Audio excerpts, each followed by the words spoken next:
Искам да ви поздравя с добре дошли и ви пожелавам да станете истински гросмайстори, като един от най-известните шахматисти в Европа, който е наш гост, дългогодишен шампион на Република Македония, Звонко Станойски.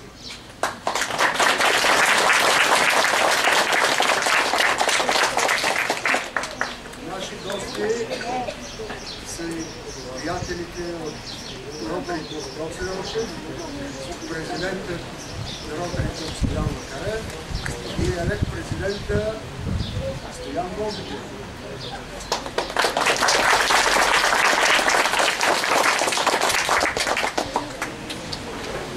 Тук всички сме гости на кмета на най-хубавото селище в района, Огнявово, госпожа Гюрова.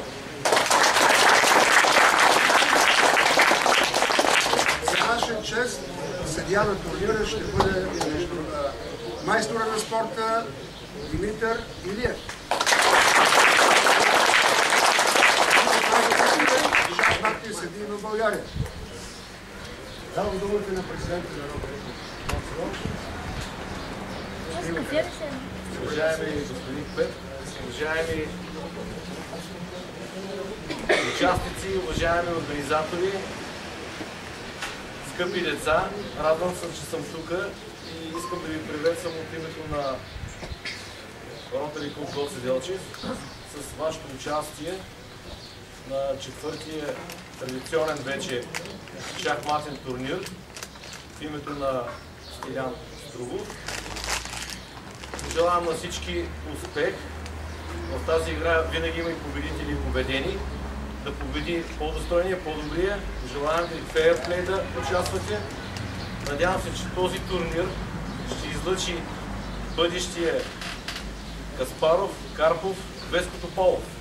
Успех на всички!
Трето място и бронзов медал за Александър Гаврилов.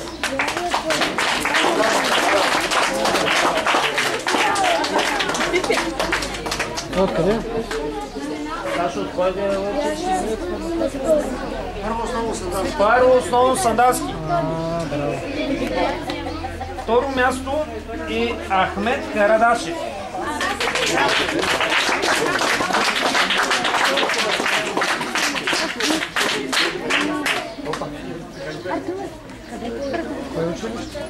Ахмед, от кой училище си? Второ основно.